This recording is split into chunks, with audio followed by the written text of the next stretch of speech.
Fab, thank you very much, Nina. Can everyone here at the back? Yep. Good. Okay, so welcome along. My name's Stuart Duffy. I'm the founder of a charity called Pink Salter, based here in the office with Nina as well.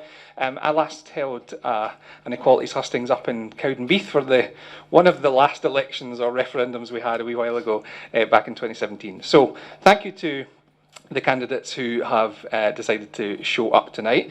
Just to be clear, we invited all 6 candidates that have registered for the election. They were contacted by email, and each of the candidates was also sent a postal letter, a snail mail letter, does anyone still do that, to ask them to come along tonight.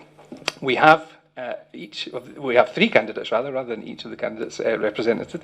We have received notification from Gillian Cole-Hamilton at the Lib Dems that she was unable to make it, but she has sent an opening statement, which I'll read on her behalf at the start. We've had no contact from the Brexit Party candidate, and unfortunately the Conservative candidate, Kathleen Lesley, had another event that she had to attend tonight. So we've got the 3 that we've got. I think we'll make good use of their time tonight, hopefully with questions. So the format of this evening's hustings: each of the 3 candidates will be given around 2 minutes for an opening statement. We'll then move into, very briefly, the results of some of the survey questions that we asked you as you came in tonight. Elric's going to give us some information on that shortly. And then we'll move into questions from the floor. We've got lots of different themes for questions. Obviously, this is a Westminster election, and therefore we're looking at reserved matters rather than matters that are devolved to Holyrood. We'll give each of the candidates a time period to reply. That will be fair across the board, and then at the end of the session we'll give each of the candidates 2 minutes to wrap up. Does that sound okay? Good to go? Alright, so let's start in no particular order with opening statements, and why don't I start with the Lib Dem opening statement, if that's alright? I'll give you a moment to catch your breath. Okay, so the opening statement from Gillian Cole-Hamilton at the Lib Dems then. The Liberal Democrats believe that in 21st century Britain, discrimination is something none of us should need to fear. We should all have the same opportunities regardless of where we come from or our circumstances. Our children and grandchildren should be who they want to be without any fear of persecution or intrusion. We believe in tearing down walls, not building them. We want to celebrate the diversity of the UK. However, discrimination based on gender, race, age, sexuality, gender identity, religion, or whether someone is disabled is still widespread. Across the UK, there has been an upturn in hate crimes, especially online. Almost 50 years after the Equal Pay Act, women are still paid less than men.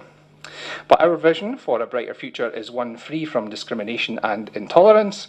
Liberal Democrats have a proud history of initiating the changes we need, right back to being the first party to commit to a gay rights policy and same-sex marriage. Joe Swinson introduced shared parental leave and gender pay gap reporting. We introduced the pupil premium, giving extra help to children from poorer backgrounds, but there is still so much more to do. Those who choose to come to the UK to work in our NHS and schools, study at our universities or join our families should be welcomed for the skills and contributions that they bring. We need to give them a warm welcome, not meet them with a hostile environment. We will defend the Human Rights Act, the abolition of which we have blocked before. We will complete the reform of the Gender Recognition Act across the UK. We will increase statutory paternity leave from the current 2 weeks up to 6 weeks and make it a day one right. And we will radically expand childcare so that parents have more choice over how they organise their lives and women can return to work if they want to, tackling the gender pay gap. That is why every vote for the Liberal Democrats is a vote for a government with equality at the heart of its agenda. We stop Brexit, stop independence, and build a brighter future. The end. There we go. So, let's move to candidates. If I can ask you to press your red button when you're ready to, the green button when you're ready to speak, and switch off when you're finished. Thank you. Let's start with Scott Rutherford for the Greens. Sure. Hello everyone, thanks for having me here this evening. Thank you, Stuart, for hosting, it's greatly appreciated, and thank you to my fellow candidates for actually turning up. One more than last time and 3 out of the 6. not bad, but I think it shows you how serious the other parties are about their chances at this election. On myself, I was born in Kirkcaldy, lived here almost all my life. I've worked here in the constituency, commuted here, been unemployed here, understand the issues that matter to most local people, and I feel if I was elected as an MP, I would champion those issues. The constitutional future of this country is dominating at this election. It seems that we can't have proper discussion and debate because it takes up so much airtime, and for good reason. It's vitally important to the direction of the whole of the UK over the next couple of decades, the decisions it makes in the next 2 or 3 years. But I'm keen to move beyond that if we can tonight. I mean, there are so many local issues that matter so much to the everyday lives of normal people in this constituency, whether that's the decline in High Street in Kirkcaldy, unaffordable housing, whether that's low wages that have not kept up with inflation, whether that's the issue of moss mooring spewing its toxic fumes around Cowdenbeath, whether that's lack of investment in green energy, the energy of the future at BIFAB. I think all these issues are incredibly important beyond just Brexit and independence, and I intend to give them some of the light that they should be given. By voting for me, people can elect someone who will enact and fight for a Green New Deal for Fife. Fife being one of Scotland's former industrial heartlands, we need to bring spirit back into this community. We weren't prepared when the age of coal ended. We're not prepared for the age of oil ending. And I'm determined that we come at that point where we are ready and that we don't let climate crisis be a runaway issue for us. Thanks very much. Thank you, Scott. Lesley. Well, good evening, and I'm delighted to be here. I think it's really important tonight that we are talking about issues about equality and social justice, because I think what we've seen through decades of both Liberals and Tories austerity is that fabric of our society has been deeply eroded away. Labour has a very proud track record on equality, whether that's campaigning on the streets, passing legislation in government. Labour is the only party to consistently stand with women, disabled people, people from ethnic minority backgrounds, LGBT+, and wider communities. On a more personal level, I have spent the majority of my working life working in human resources roles. I was a late starter to politics in 2012 and really have spent my whole career working in human resources, mainly in policy areas, particularly around equalities and justice in the workplace. Equalities, therefore, have to be, I believe, at the heart of our society. But while we all need to recognise that progress has been made, the culture created by this Tory government is now setting the tone for the rest of the society. And whether it's in the workplace or more generally in our society, Conservatives and Liberals have contributed to failed misery on all of those fronts. Through direct government poverty, over 85% of the burden of Liberal and Tory cuts has fallen on women. Through their policies, employment and immigration, Black, Asian, BAME and LGBT+ communities and disabled people have seen their rights diminish and their position in society marginalised. That's why, as part of our manifesto, we have an Equalities Manifesto. We also have a Race and Faith Manifesto, and today we have just launched our Disabilities Manifesto. Equality is at the heart of the values of the Labour Party, and I am proud to stand for the Labour Party. We also need to recognise that it's also about understanding our shared experiences. We all bring something different each time we show up to any event, and what we need to try to establish going forward is a culture where that diversity is indeed truly valued. Thank you, Lesley. I think that's your time up. And lastly, Neale Hanvey. Thanks, Stuart, and thank you everyone for coming along tonight. It's great to see a brilliant turnout. As Stuart said, my name is Neale Hanvey. I'm a new Scot rather than a born Scot. I was born in Northern Ireland and I moved over to Scotland when I was 7 to Glenrothes. I trained at the Vic originally as a nurse, and I worked my career in mainly bone marrow transplant and adolescent cancer down in London, because in Scotland at that time there wasn't funding for permanent positions and there wasn't funding for education, and so I moved down to London, came back here after devolution had happened, and I saw an absolute transformation in the confidence of the people in Scotland and a real change in social policy. And social policy has always been something that I've felt very strongly about. I think it's the engine that drives inequality if it's done badly. And as someone who grew up in Fife in the Thatcher years, I've watched communities be absolutely shattered by policies that didn't have anyone's real interest at heart, but they were ideologically driven. And here we are again with another Conservative government that have punished the poor and the disabled and marginalised more and more people in our communities. And we now are faced with the threat of Brexit.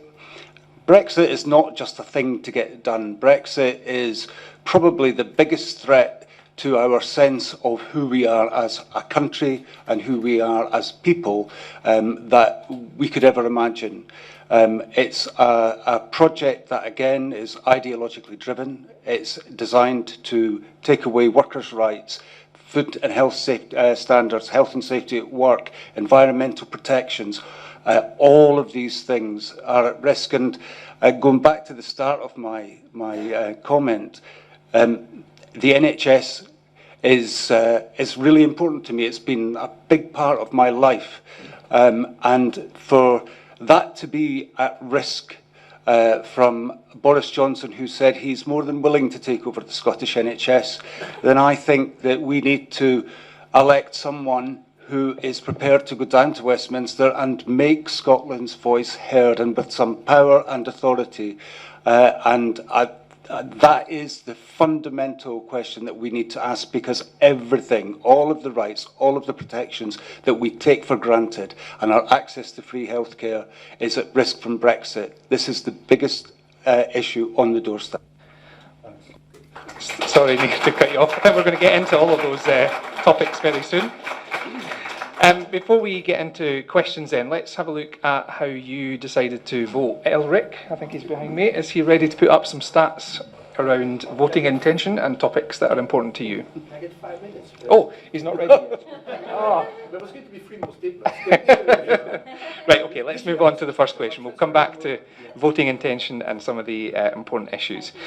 Tonight we have some roving mics, so we'll be asking people to stick their hand up just a minute for some questions. We're going to open, though, with a first set question to get the debate up and running, and we'll give each of the candidates a set period of time. We've said 3 minutes, but because there's less candidates, we'll probably let them go on a little bit longer if you're happy to do that. So we're going to open with this question. How will the candidates support policies which tackle hatred and discrimination in our society, including Islamophobia, transphobia and anti-Semitism?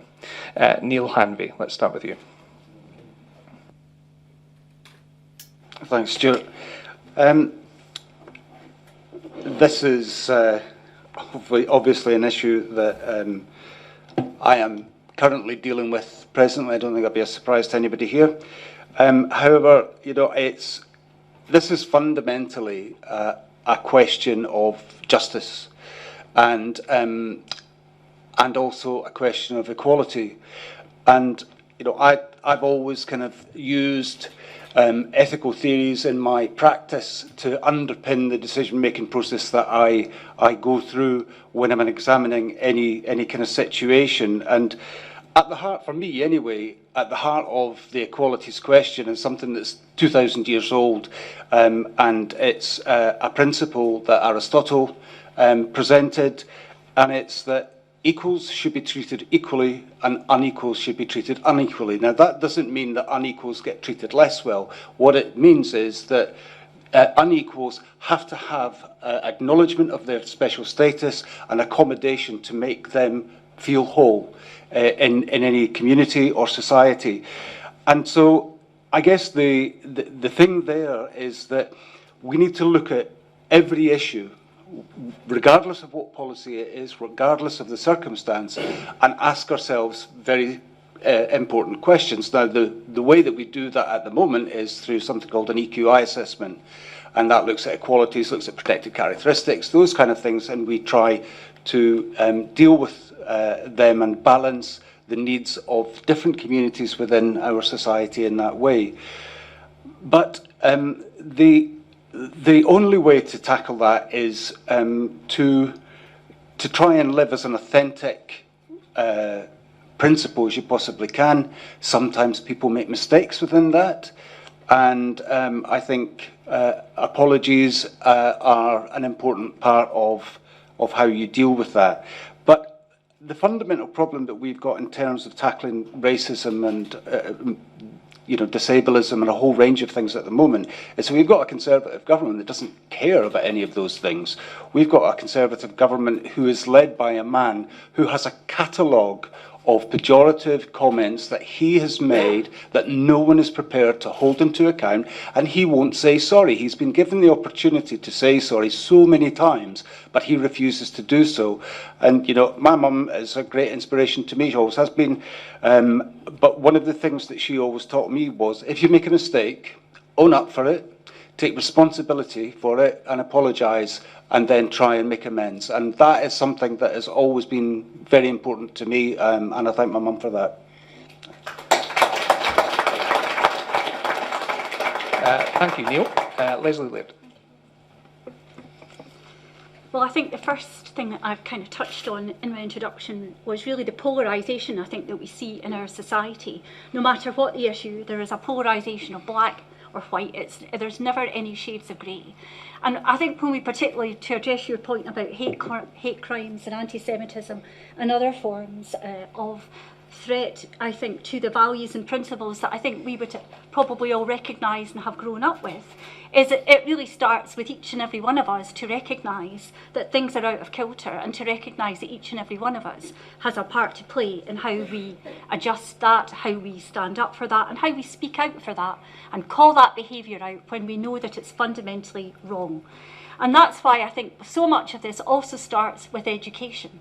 I think a lot of the events that we've seen, and I think we can look across all parties and see that we have not had our troubles to seek in terms of people understanding that there are certain things that are just completely and utterly inappropriate. And that is why I do believe that education is so important. It's also about building that shared experience that I touched on in my introduction. Because if you're not aware of other people's circumstances, if you've never walked in their shoes, then you can't possibly understand the lived experiences that they've had. And it is important, therefore, that we conduct that dialogue in an open and a respectful way, but we embed that as part of our education process. I think it's also about recognising that we are a multicultural society, and that as such we need to give respect to whatever places of worship people choose to worship, and to ensure that they have the protections that they need to worship safely. Because from what we've seen through some of the attacks in recent times is that people are going to what they would consider a safe haven for worship and finding that that is no longer safe for them. And the Labour Party in its manifesto has committed to support all faiths in terms of ensuring that the places of worship can be safe for them.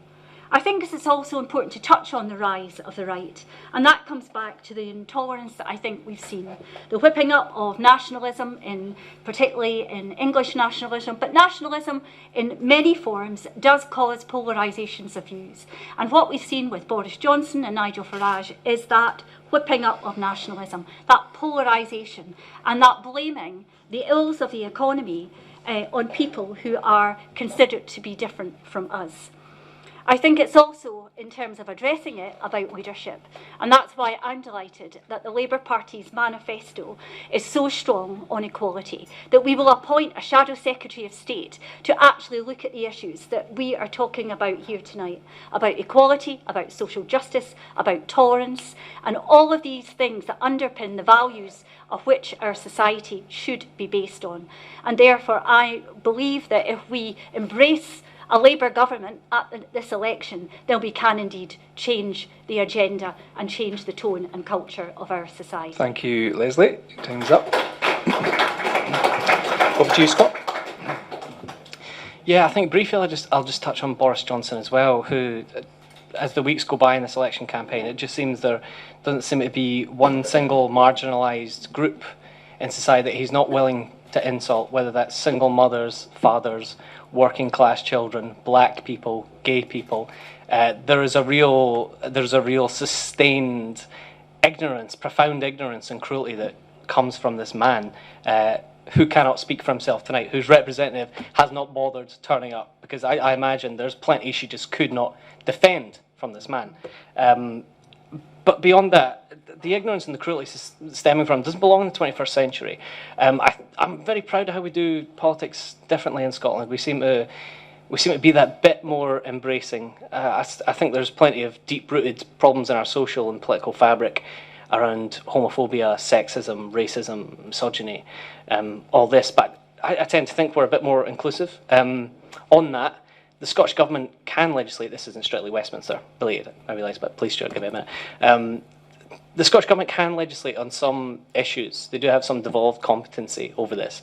The GRA, which hopefully meets the Chamber before 2021, is a great opportunity for us to recognise the rights of LGBT plus community. I think that this is something we absolutely have to do. There's an onus on us as politicians to reach out to people, to stop people shrinking away from their full potential, to bring people out of the dark. And I think there's many in Scotland who just can't get their heads around this. Portions of the SNP, portions of Labour just can't seem to get their head around that conflating trans people with rapists in the same sentence, in the same paragraph, is not a way to view any equality. I just don't see where this comes from. Perhaps that's the result of my age. I don't know. This is just an issue some older people can't get their head around. I don't know. I sincerely hope we deal with that in Scotland. And I believe we can. I've never had problems with any of these fundamental issues. Empathy and respect underpin my thinking. And I think it's such a shame that there are sections of Scottish politics and society that can't. But if elected, I want to take everyone with me. I think that's what all MPs should do. Let's be an example. Thank you, Scott. Okay, so on this issue of tackling hatred in society, any comments, questions from the floor? If you put your hand up, we've got roving mics on either side, so someone will come to you to make your point or ask your question. Yes, lady in the middle there, you were the first hand up. Someone's going to come to you with a mic, just give us a second. I'm not that fast. Thank you. I'd like to pick up on something that Lesley said there, that far too many times the discussions are fairly black and white. Now, I've been trying to meet you for over a year, and I've been writing to you about women's rights, and I would like to know, how can we bring nuance to a debate like women's rights if you are not willing to meet both sides? Okay, we'll take a couple more interventions and then we'll get the candidates to reply. Yes, lady at the back there with the hand up, Pat. Yep. You've got a choice of microphones tonight. Hiya, I'll just be very brief. I personally deplore the atrocities that Israel has perpetrated on the Palestinians. I think it's awful. I think they're getting away with it. Nobody is speaking out against it because they think to do so would class them as being anti-Semitic. I am speaking out against it. Does that make me anti-Semitic tonight?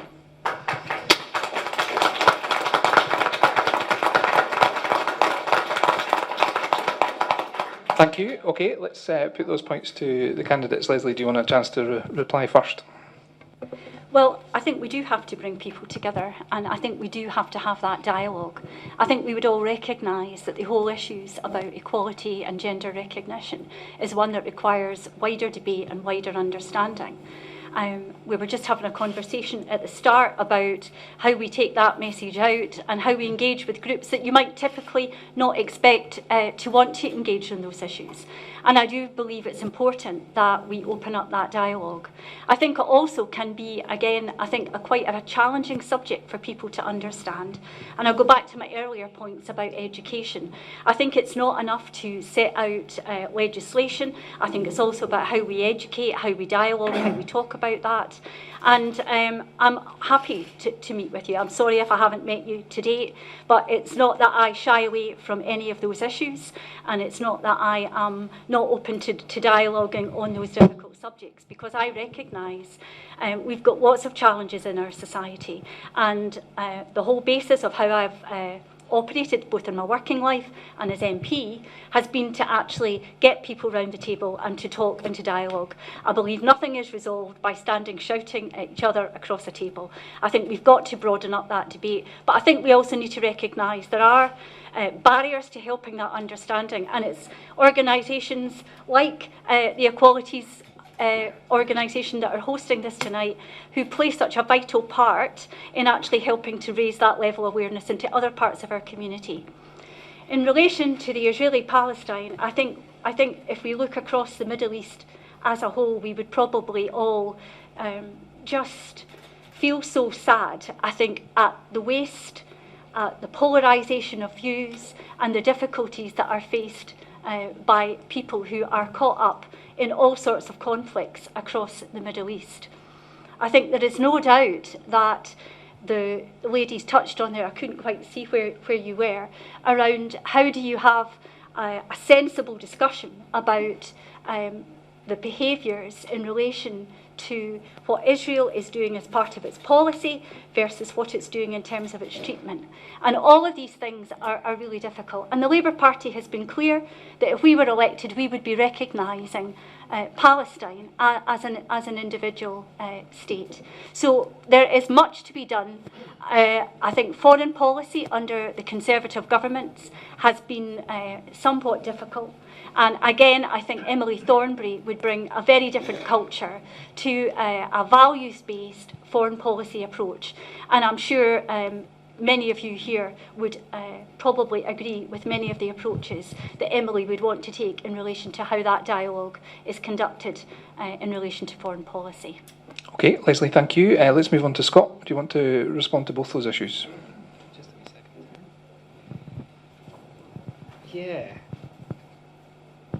Yeah, sorry. Yeah, I think it's absolutely fair comment to criticise the actions of any state on their military policy on how they respect human rights. I think distinguishing the state of Israel from people who are Jewish, from people who are Israeli and Palestinian is absolutely fair comment. I think the way these discourses are handled online often comes across as crass, and when people are trying to make respectful comments veer into the passive-aggressive too easily. I think social media can make a fool of us all at times. Authoritarianism, I'll just add, is on the rise nationally. Issues around the fundamental rights of humans, around freedom of movement, are under threat.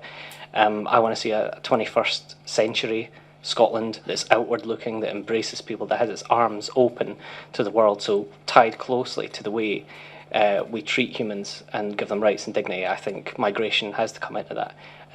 Borders can be scars across this planet that divide people upon a line that's been drawn in the sand. I think we do a good job of educating our young people, of respecting people, of bringing people in. I'll just add, foreign policy can be an effective way to make these changes if we respect, notice, engage with nations, have closer ties with nations who respect the rights of LGBT plus people. We can make those changes. Soft diplomacy can definitely be more effective than the hard arm of military. And I think Scotland and the UK should certainly be adopting that as its first approach with any foreign power negotiation, and not purely taking the military route as has been disproved by governments, Labour, Tory, and the US in the past 10 and 20 years. They've been a disaster.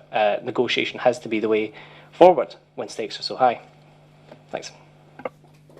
Thank you. Neale? Thanks, Stuart. Okay, so taking the first issue around women's voices in the GRA debate. I mean, it's not a secret to anyone that I've been reasonably clear about women's voices, and certainly sense from women that they're not being heard in the debate. And if I set out my kind of journey very briefly on this. So when the equal marriage legislation was achieved, the Equality Network had a consultation. I attended that consultation in Edinburgh and was part of the group who agreed that trans rights and visibility and acceptance were really important issues, and I still hold that belief today. What has become, I think, really challenging for me is some of the language that has transferred principally from the American debate, which is, and I use that term very loosely, to the UK, where anyone who has a concern is immediately given a very pejorative label.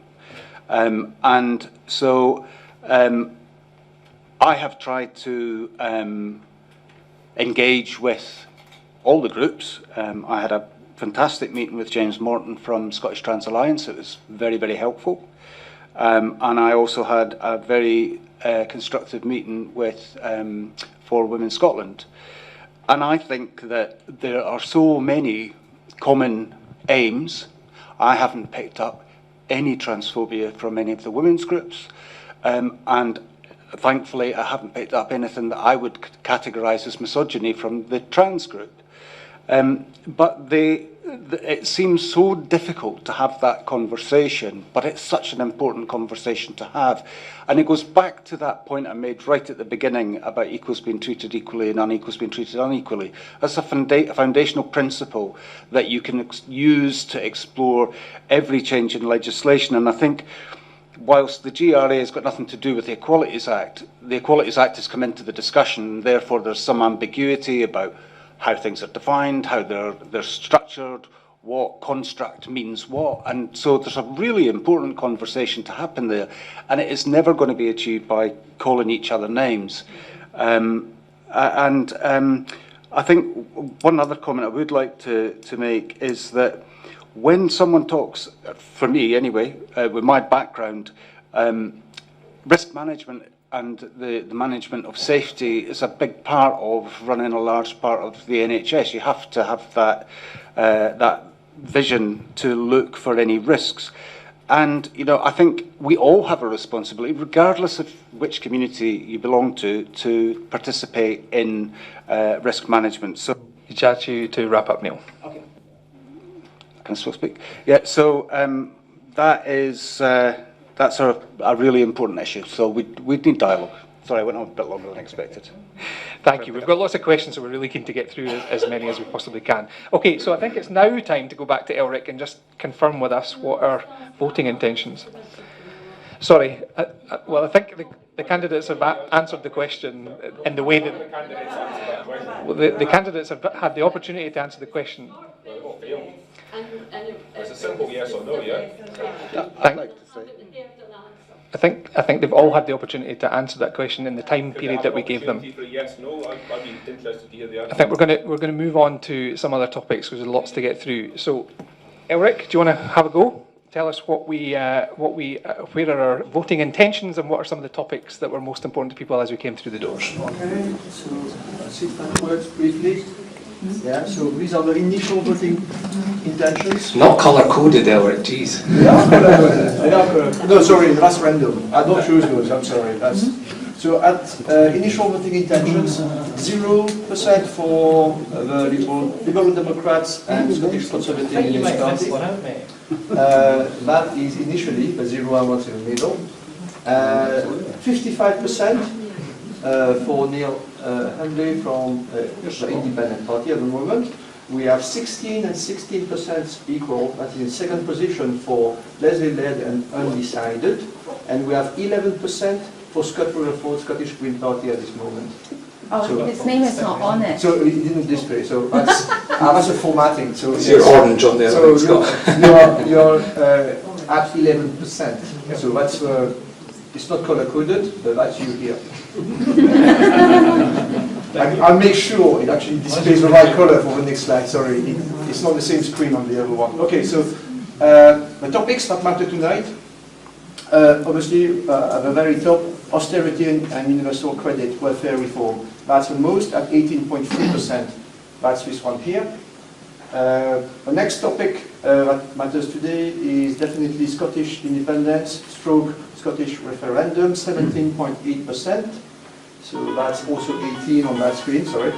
The next down the line at 3 equal positions are Brexit and EU withdrawal, climate change, climate emergency, equality and human rights at 13% each of them, one here, and one there. And next, taxation and public spending, that's at 10.7% or 11, that's on this side here. Terrorism and counter-terrorism law is at 7%, that's here. We had 2 votes for women's rights, which is at 1%, which is on this side, but in the club of all this it was taken as part of equality and human rights. But I'll make sure to create a new option for it in the next board. So anyway, that's where we are tonight. So this one and the next one. Okay, thank you very much, Elric. All right, so I think we're getting a call from someone. An important question, maybe. This was a slide that we just wanted to clarify what some of the issues are that are reserved to Westminster compared to devolved matters for Holyrood, just to give you some clarification around some of the questions and the themes of questions that we'd like you to try and stick to tonight. We're likely to talk about issues around Brexit and austerity, Scottish independence, the environment. Those all came out, as you could see, as some of the top issues there. So let's crack on with more questions. We have some set questions around different themes, but we're very happy to open it up. The next section we'd like to move on to is around disabilities. Today is International Day for People with Disabilities. The Independent earlier this year reported that more than 17,000 people had died while waiting on their PIP assessment. How can dignity be restored to the welfare system? Let's start with Scott.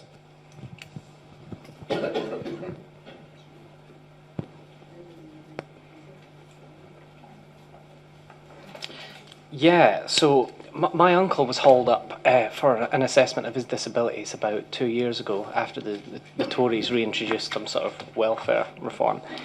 He's been disabled his whole life, is unable to tell you what food he wants sometimes, never mind work. I think the way we treat people like that who are wholly dependent on our helping them, to routinely drag them up like that, like they're some common animal, is just disgusting. I think it tells you a lot about the way the Tory government respect human rights, the way they respect people in this country.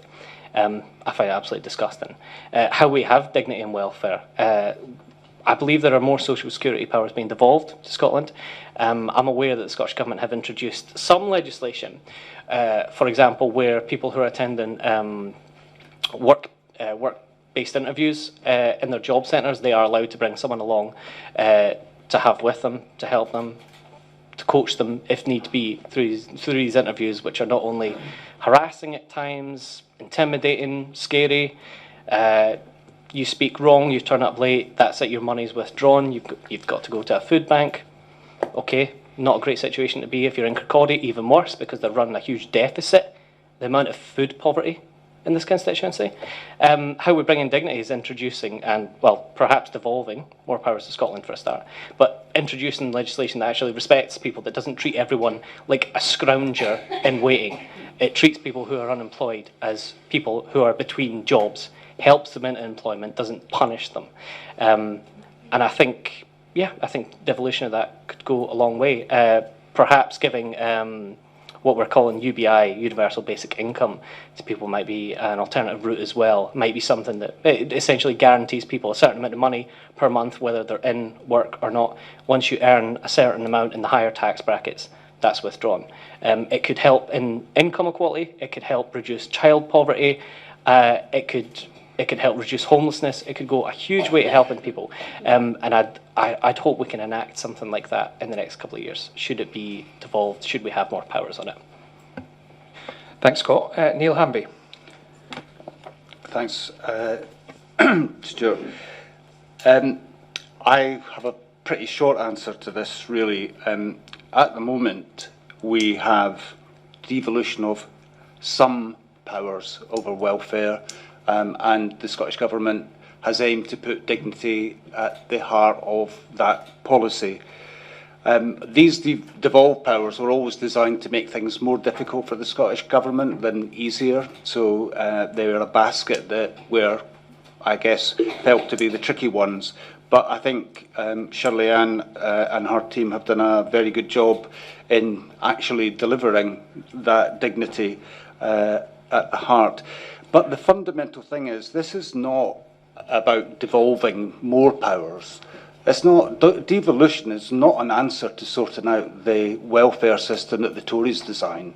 The solution for designing a welfare system that we are happy with, that has dignity at the heart, is through independence. I mean, it's, you know, that is the only answer. Because I look at the welfare state and the way that it's delivered and the cruelty that's inbuilt to it, and I just think that's not the way we would do things if we had the power to do it. So I don't see the point in asking for bits and pieces. Give us all of the power. We will do a much, much better job of it as an independent country. And if I've still got time, I want to skip back to the answer I didn't have the opportunity to give a response to, which is, I think the point is really important, that we're able, and it's really important for me at the moment, to find the correct words to express something that is deeply upsetting. And talking about my own experience, the context of that, not an excuse, but the context of that was, I had spent that week watching teenagers and children being shot indiscriminately in Palestine. And I was emotional about it, I was angry, and I probably could have chosen much more constructive words. But that was the visceral feeling that I had, and I'm paying for that, if you like, now. But the fundamental issue here is call-out culture. You know, if you get called out for every misspoke or mispresented thing and silenced, then we will never progress. We need to dispense with this. Call that person out, make them suffer, you know, drag their, you know, I'm now defined by one comment in Facebook rather than a lifetime of service to the NHS, and that's really, really difficult to deal with. You know, it's a horrible feeling. And the worst thing for me is not how I feel. The worst thing for me is that it minimises the real issue. Thanks, Neale. Lesley, thank you. Well, there's a very simple solution to how we can restore dignity, both in welfare but also dignity in work, because the two things are not unrelated. If you elect a Labour government on the 12th of December, we will be abolishing universal credit. So all of the issues that we have talked about tonight in relation to the undignifying welfare system that we have is absolutely at the heart of the Labour Party manifesto. Having met with so many people who have been subject to horrific assessments, having worked with so many local groups, and I see Maureen up the back, I couldn't see you when you spoke earlier, then all of these things are absolutely at the heart of what the Labour Party is about and what we will do if elected. We will dispense with the wait time, the indignifying wait time. I was driving back from Glasgow and I heard the debate tonight about really examining, I think for the first time I've heard them examine non-constitutional issues and really looking at the abject poverty that so many people, not just in this constituency, but actually across the country are now living in. With estimated to have 5 million children into poverty by 2024, something has to be done, and that is about changing who is the occupier of number 10 Downing Street. It's also about making sure we scrap the rape clause, scrap the two-child cap, and we start to really address the fundamental issues of child poverty. But it's also the flip side of that. The reason why we've got so many people in work poverty is because we've got employers who are not paying decent wages. We've got employers who have taken advantage of the Tories' laissez-faire approach to dignity at work. And for those reasons, we will be repealing the trade union bill. We will be putting in place a £10 minimum wage from the minute that we are in government. In this constituency alone, that lifts nearly 14,000 people above the rate of pay that they are currently on. We will also be addressing the whole issue around how we treat people in the workplace by banning 0 hours contract. You will have employment rights from day one. So it's not just one or the other, it's about balancing both sides of the equation, because bad employers, and there's lots of good employers, but people have taken advantage of the flexicurity or the gig economy. It's not a gig economy if you can't pay your rent, if you can't feed your family, and you have to choose between heating and eating. That isn't a lifestyle choice, and that isn't the basis around which we want to have our society live. And it's not what the Labour Party is about, and that's why I am delighted to stand on a manifesto that has said and committed from day one that that is what we will do. We will restore dignity to welfare, and we will restore dignity to work. Thank you, candidates. Questions from the floor around welfare, around austerity, impact on minorities. Gentleman at the back here with the black jacket on, Pat. Thank you. Hi all. You speak about... Is this mic on? Yep, we can hear you. You speak about universal credit and the Tories and eliminating universal credit, but nobody's actually set out what kind of plan they have to what they would replace universal credit with.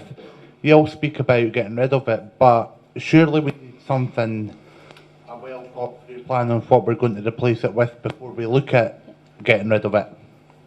Okay, thank you. And sorry, the gentleman right at the back there, yep. Yeah, can I ask, Lesley, you said that when Labour get in, you're going to reverse all these things that the Tories have done. And that's fine, we'll give you the benefit of the doubt that you do that. But what are you going to do about in 5 years' time when the Tories come back? Or 10 years when the Tories come back, they will just unravel everything that you've done and we'll be back to where we are again. Every evil policy that the Tories have will be brought back in when they get back in power. How are you going to solve that? It's called democracy, by the way. Yeah, okay, thank you. Democracy in this country. That's a couple of questions for the candidates to mull over. Neale, let's start with you first in response to those issues.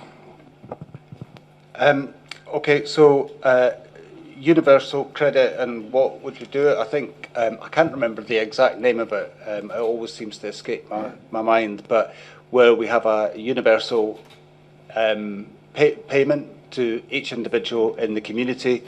That kind of structure to welfare is universal basic income, I think it's called, yeah. That kind of principle, I think, is a really good foundation to start, because if you do that, then you rescue people from the trap of poverty. They can't be sanctioned for that. That will always be there, and that's a really important foundation for them to build a future, to be able to have some security that they can look for work, that they won't be out in the streets. So I think it's a really important principle to stop poverty. And the reason that's important is because when you make that investment, you save a huge amount of money on pressures on the health service, on policing, on a whole range, social work, criminal justice. I mean, you can go on and on and on.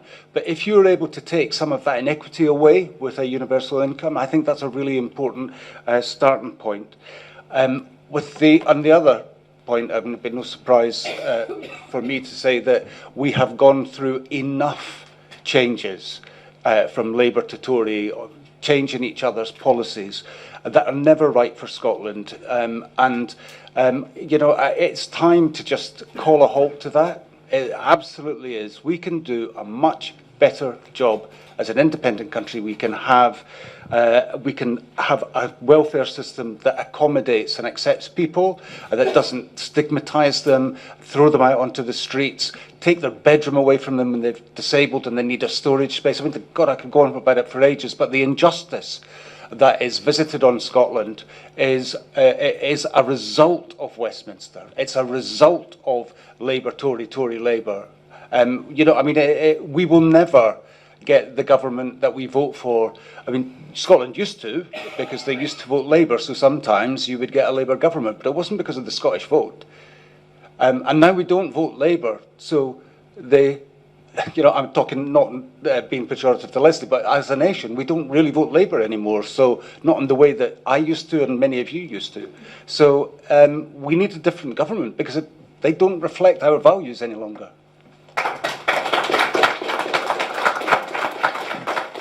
Okay, thanks for that. Scott, do you want to respond? Yeah, I think, to be fair, I kind of did lay out one of our proposals to, well, an alternative proposal to universal credit as it is now, and that would be UBI, Universal Basic Income. Basically, it's a block payment you receive every single month, regardless of whether you're employed or not, and that is gradually phased out as you earn more and enter the higher tax brackets.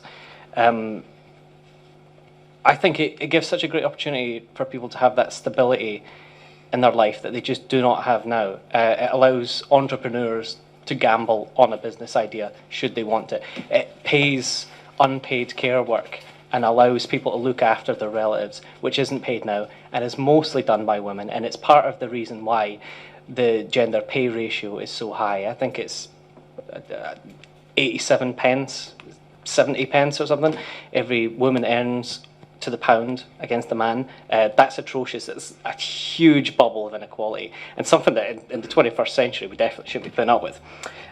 People do need more say over that. Our values definitely aren't reflected down south. I think Scotland has a keener sense of social justice, and that's not going to change anytime soon. Scotland's a left-wing, left-leaning country. England is becoming more isolationist. It's through its liar, useless politicians, it's scapegoating people like never before. There's one way out of this chaos, and I believe it's Scottish independence, where we have full powers and we make those decisions on our own. Thank you, Scott. Lesley. If I take that gentleman's point first, so what we've said is that there are immediate things we can do, and the reason we've identified those things is actually working with groups that I've mentioned here, working with Joseph Rowntree Foundation. So there are some things we can absolutely fundamentally change from that first starting point. So that's things like the 5-week wait time, which I outlined. It's repealing the 2 rape clause. So there are things that we do not need to have legislation for, but there are things that we can absolutely do that we have taken on board from users who have been penalised by the system that we believe we can fix from day one, and that will make such a difference to many, many people. And that has been based on real lived experiences for individuals who have gone through that system, but also working with various groups, third sector charities, that have been trying to support and mitigate what should be a core function of the welfare state, and under this Tory government has basically been a burden, I believe, for many areas. So, for example, I know from speaking to the food bank, the pressure that the food bank is under on a regular basis to try to ensure that they have enough food to make sure that they can meet the needs of people who come through their doors. That is a real and difficult challenge, because what you've then got is the stress and strain which should be there taken care of by the welfare system, by being picked up by volunteers in our community. And thank goodness that they are there, but that isn't how we had set up our welfare system, and that is not how our welfare system should work. And when Labour are in government, we will restore the dignity into that welfare system. I want to just touch, before I do come on the universal basic income. So when I was deputy leader of Fife Council, we actually started a pilot, a piece of work, looking at universal basic income. That was part of my brief, as part of my economy brief. I was involved in that work kicking off. That work is still underway. Fife is one of, I think, 3 local authorities who are looking at that, and that work is still ongoing. So I do believe that you have to maintain that. In relation to the self-fulfilling prophecy about the Tories, I'm afraid I am not of that belief. I believe that if you get a Labour government this time around with a radical agenda both on wages and dignity and welfare, dignity and work, a radical house building programme, a radical green agenda for climate change, bringing jobs and reindustrialising communities like this, then the Tories won't have a look in, they won't get back in, because people like all of us will realise the benefit of having a Labour government in Westminster.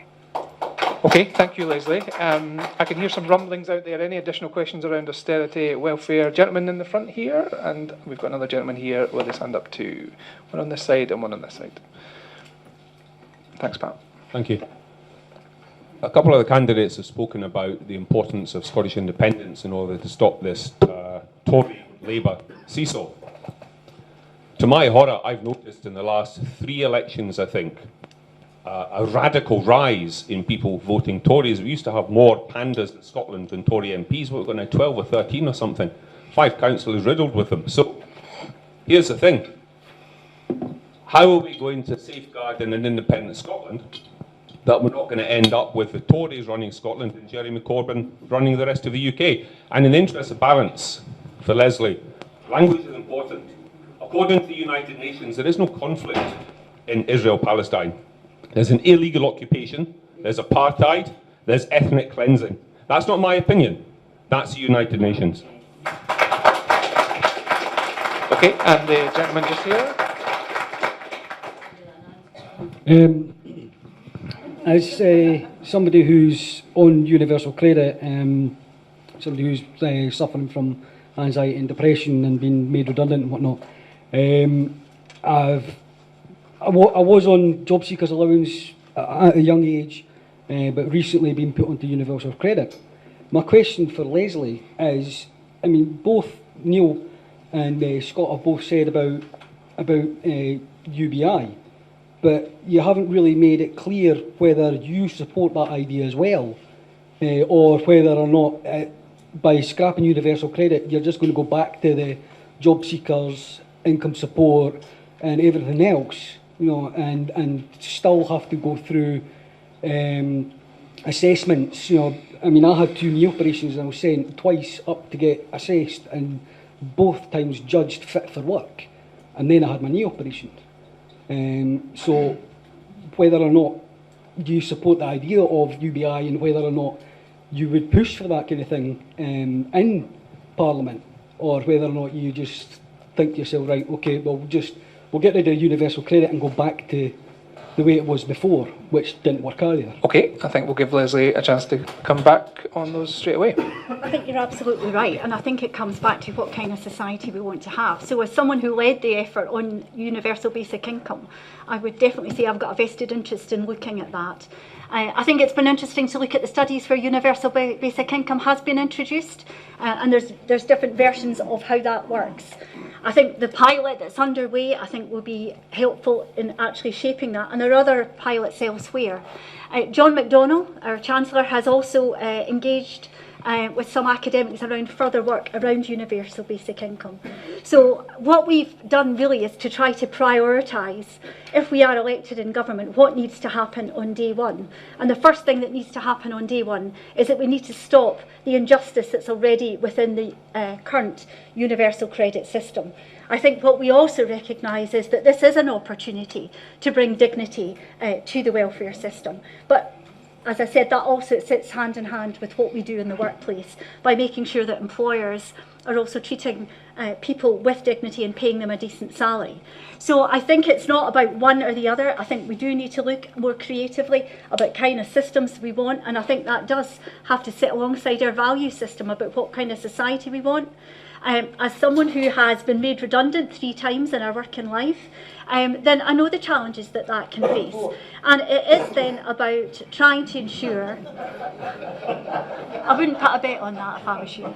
I think it is about the dignity that you treat people in the workplace. I think it is about ensuring that even when people are not in work, then it's about how do you help support them back into work if that's possible, and how do you make sure that people have the support that they need so that they're not in the position that we have with universal credit, where people don't know when their next payment is going to come. They don't know if they are going to pass their assessment. And very often these appointments are cancelled at very short notice. You've got very stressed about even going along to even have that assessment. All of these things are not leading to the kind of society that we want to live in.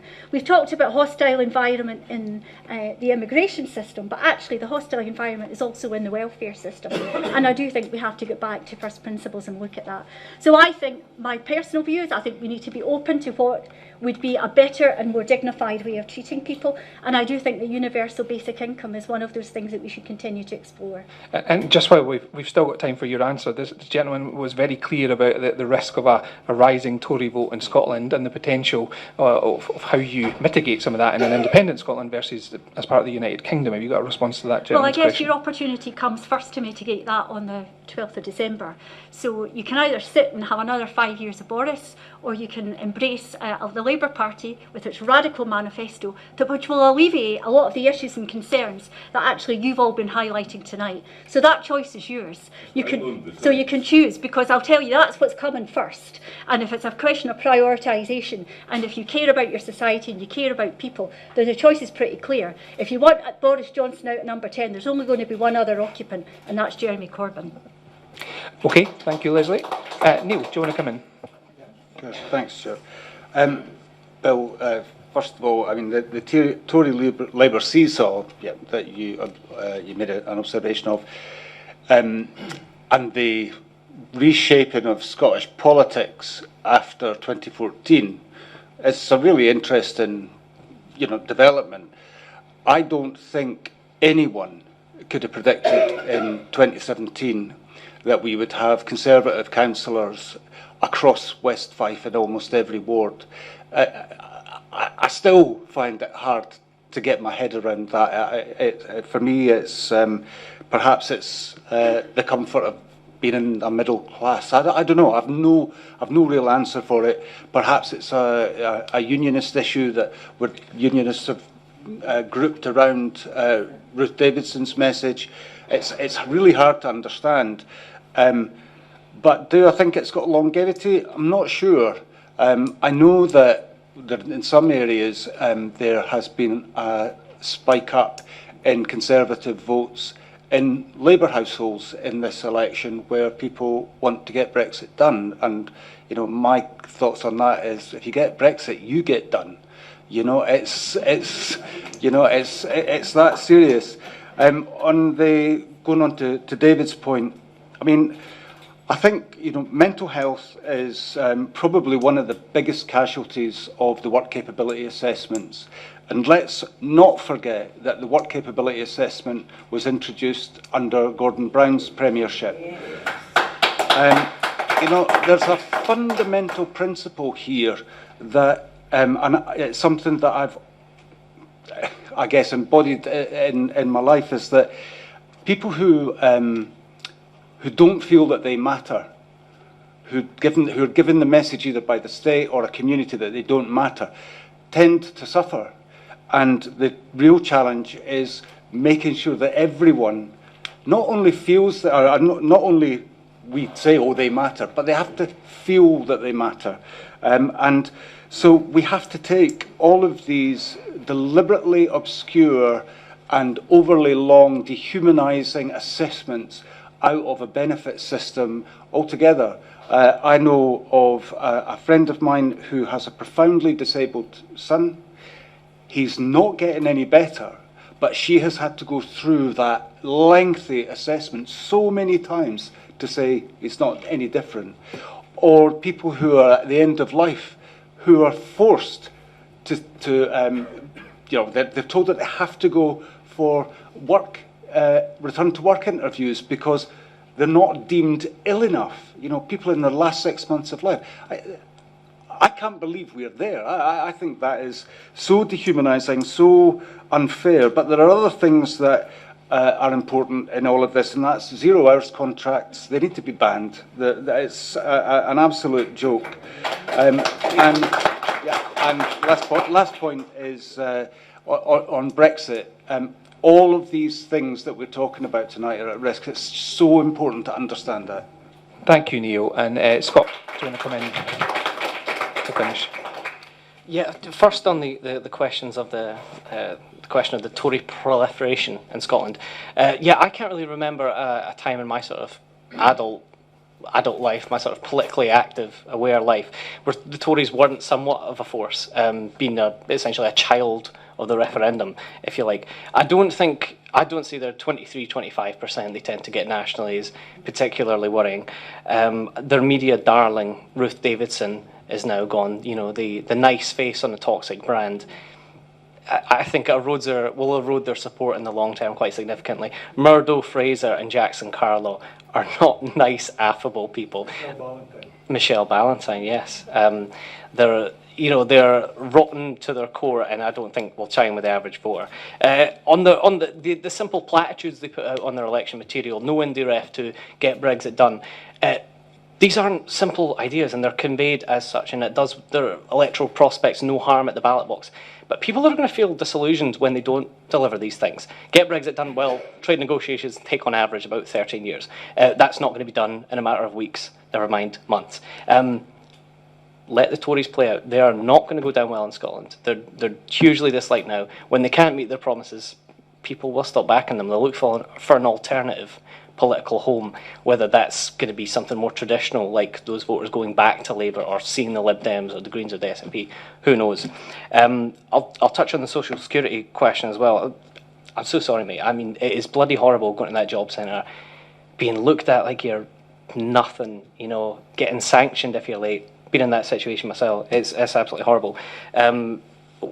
Most people that are in poverty are in work. When did that become the norm? When did that become acceptable in the 21st century in one of the richest countries in the world? It's an absolute bloody scandal, right? And something we all are backed against, and I think needs a significant more amount of attention in this election. 0 hours contracts got to go. New Zealand have got rid of them, done no harm at all. Wages are low, don't keep up with inflation. They should be indexed to the CPI. They should outpace any inflation and be set by an independent organisation like the Living Wage Foundation. If you want to give people if people have fair pay, they will do a good day's work. Fair work for fair pay was a central tenet of the Labour movement in the 20th, and it should be a tenet in the 21st century as well. Housing has been seen as an investment and not a human right. Housing is not something you Airbnb for Christmas. It's not a machine. It's for living in and allowing people to own their own homes, such as people in my generation who are massively delaying buying their own homes because they can't get mortgages. That's something we need to address as well. All these form a complex mingling of inequality, and we need to address them all. You can't address one to fix the whole problem. Every single one of those policies needs to be enforced. Thank you, Scott. A couple of questions have skirted around the issue of independence, so let's crack straight on into that area. We've got an opener question, but I'm sure there will be many, many more from the audience. If the SNP win a majority of Scottish Westminster seats, should any UK Prime Minister be allowed to stand in the way of a second independence referendum? Lesley, Laird. Well, we've been very clear about our position.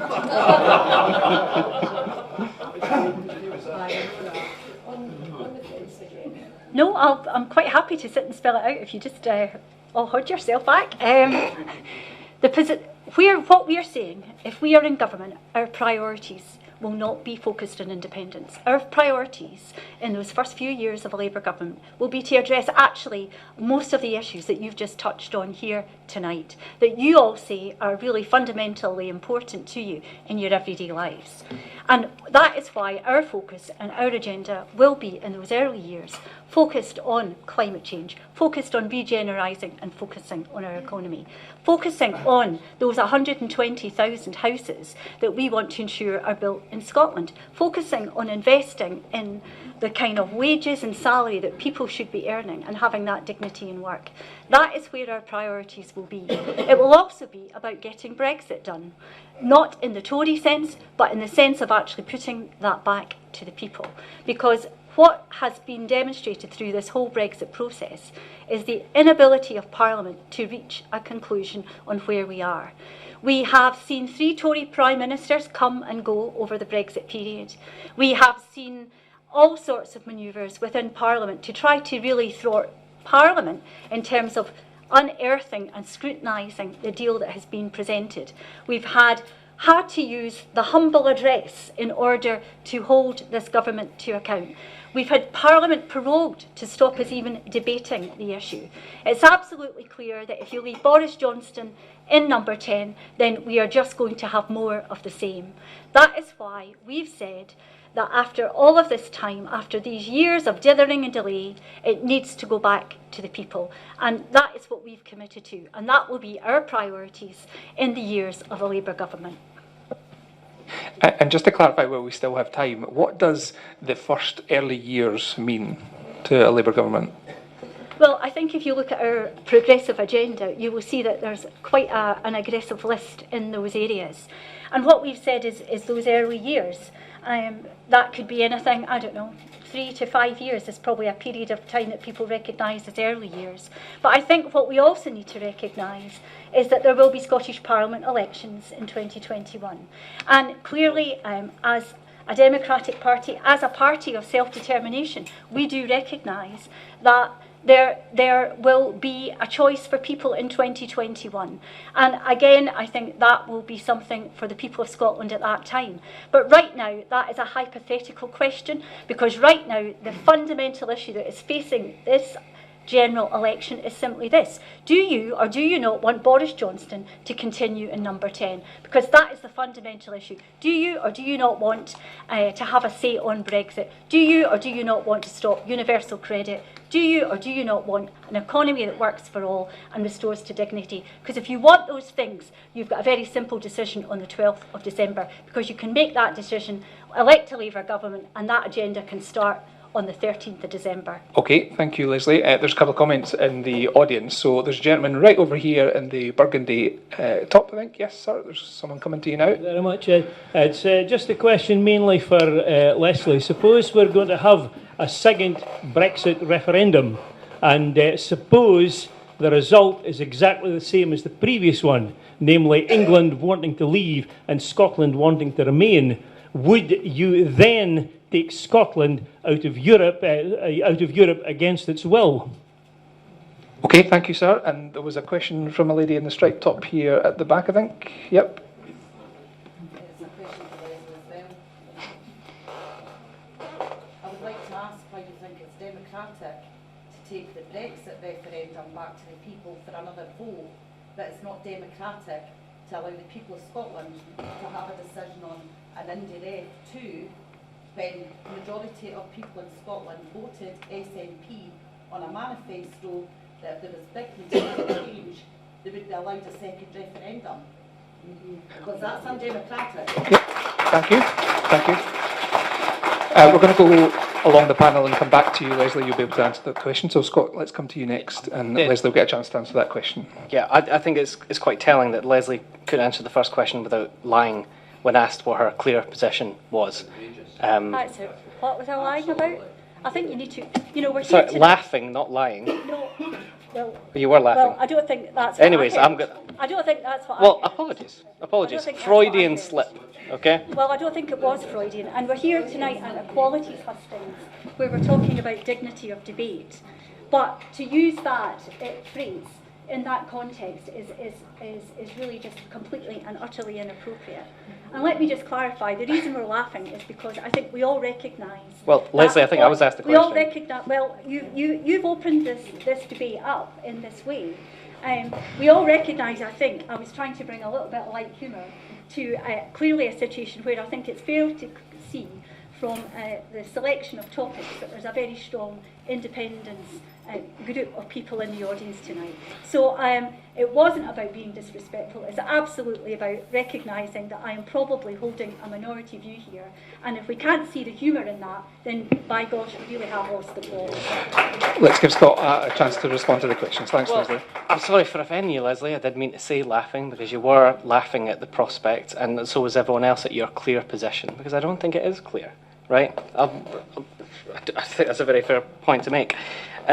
For myself and my party, I think to have NDREF 2 before the end of a negotiation period or a transition period for Brexit is essential. 62% of Scots voted Remain. England clearly, it looks like England and Wales clearly want a different path. If that's the path they choose, good on them. It will harm workers' rights, it will harm food regulations, it will harm us dealing with the climate crisis on an international scale by leaving the European Union. I could not be more against it. I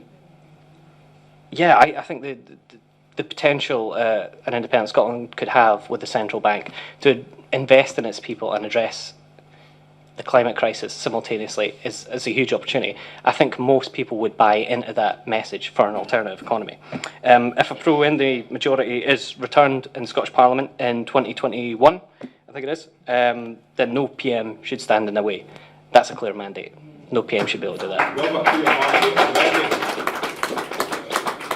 Okay, thank you, Scott. Neale? Thanks, Stuart. Okay, so I think, everybody, where they can, should vote SNP. And it's really important that pro-Scottish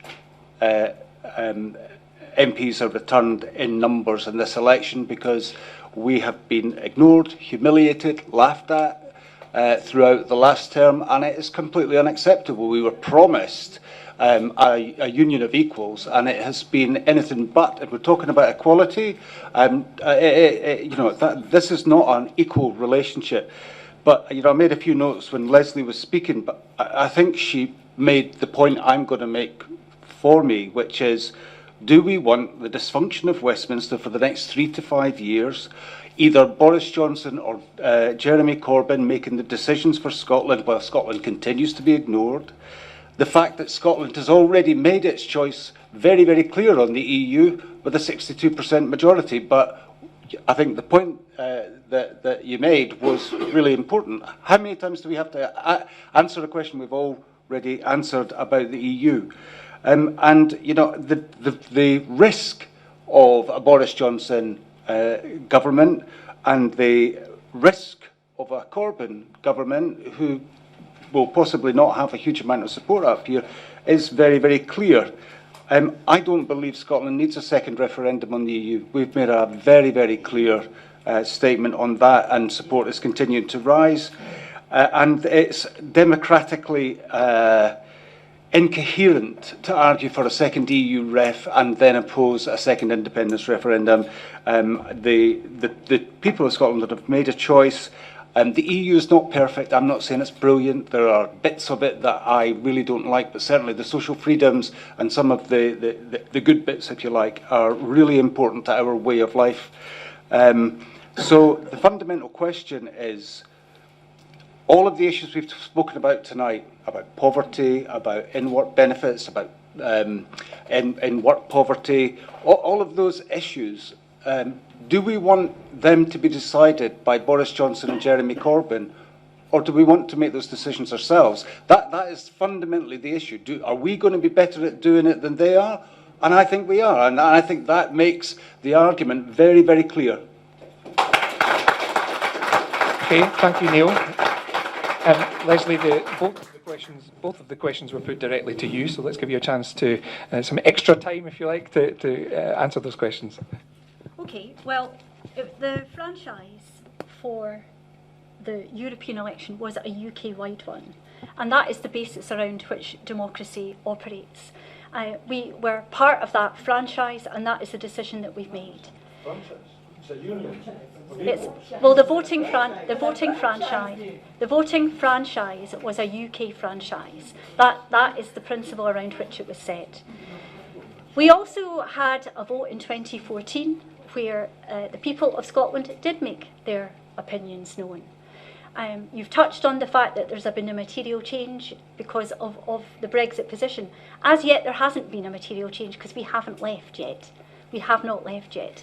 And if there is a Labour government elected on the 12th of December, then the opportunity to put that question back, and we may not yet leave, And therefore the question of fundamental change has not really happened.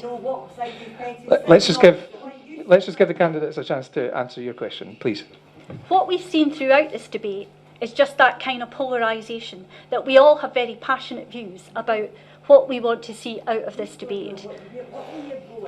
We are very clear about where we are going. We are clear that we want to bring we are clear because we want to bring the country back together. We recognise that in this country there are polarised views on this issue, but there are also polarised views on independence. There are polarised views because people see that as a route from where you think you are today. And what we are saying here is that with a Labour government, that could change. That could change very, very radically. But to go back to your point about a mandate, when independence was first talked about, we did talk about the settled will of the Scottish people. And the settled will of the Scottish people was determined in 2014. At the last election, that goalpost has now moved to the settled will of Parliament. So through a kind of coalition between the Greens and the SNP, who are a minority Not a coalition, confidence and supply. Confidence and supply. Then there has been a push to try and find a franchise for another referendum. But I would put it to you that I don't believe that right now, in the midst of everything that's going on, that would be the right economic and social choice to be making. Well, I think it might not be your question, but it's part of my answer. Okay, thank you. Well, thank you. Well, we have to finish the process. I think Lesley's given her answer. I believe we have to finish the process that we've started. I think Lesley's given the answer that she's happy with. You and I fundamentally disagree about what the route out of this is, and we just have to respectfully just leave it at that. Thank you, but Lesley. I believe there is a different course to take, and that's the course that my party are on. Thank you, Lesley. We offered a follow-up question on independence for you, so we'll do so for the other candidates. Neale and Scott, both of you come from a pro-independence stance, and that's entirely reasonable. How, though, do we address the fact that there were a number of people across Scotland who still don't believe in independence? If we're to become one nation as you would like us to become in the future, how do we encourage those people to come on board? How do we bring the country back together again, whether it's an EU referendum or independence? Sorry, Neale, let's go with you first. Thanks, Stuart. I just want to make one point on the last question, which is, and it just spells out exactly what the problem is. It was a UK-wide franchise. That means that it didn't matter, and it doesn't matter what Scotland votes. We will always be outvoted by a much larger neighbour. And in the preparation for that referendum, Nicola Sturgeon tried to ensure that there was a triple lock on the vote, so that every constituent part of the UK had to support leave, or it couldn't happen. And that's a fundamental problem with where we are. That's why people are so unhappy. But in terms of, whether we become an independent country or not, Scotland is currently 50-50, and that's without any new independence referendum being called, and that's without any campaign. So there's a very clear shift in mood. It's not as much as I would like it to be, but it's there. And certainly the conversations that I've been having on the doorstep in the early part of this campaign, Brexit has become a really important part of that, and the consequences of Brexit are making people realise that if we want to preserve our way of life, the things that are important to us, so our health service, the kind of rights and protections that we've spoken about tonight, then the only way to do that is to have an independence referendum next year and vote to leave the UK and retain our EU membership. And that is where we are. Thank you, Neale. Scott? So the question, how do we encourage no voters? I think by offering them something completely different, something that we did quite well to offer in 2014, a bold, a radical, a left-wing vision for Scotland, something that a pledge that could take everyone in. I think a Green New Deal, bringing industry and jobs, especially to formerly industrial areas like Kirkcaldy and Cowdenbeath, while simultaneously addressing the climate crisis, I think most people would find irresistible. Tying that with living wage, affordable homes, people being part of a nation of 27 other countries in the EU, to live, work and love as they please across a huge continent. I think that's so much more of a positive message than build a wall, keep everyone out, England can go it alone, isolationist, nationalist. I don't think that's what people want in this country. Okay, thank you, Scott. We've got time for a couple more questions around this topic, if you want them. If not, we can move on. I don't see any hands up, so let's crack on then. Okay, so we've spent about half an hour roughly on each of the three topics so far. We're going to move on to the climate emergency and a question around that to open up the debate. The world faces a climate emergency and Scotland has tough decisions to take in the coming years if it's to reach its ambition of being carbon neutral. With that in mind, is now the time to decommission the Mossmorton plant in this constituency? Let's open with Neale Hanvey. Okay, so Scotland has the world's leading and most ambitious climate targets. And I think that's something that we should be proud of. But the reality is that not enough countries are aiming that high or replicating the action that's being taken. And some of the progress that we could be making is being held back by policies that are controlled by Westminster. I'm thinking of certain things like carbon capture and storage projects that have lost funding, the problem with bringing industry in for renewable, the renewable sector, which has damaged businesses like Bifab. These are all things that we should be absolutely at the forefront of technological design and implementation.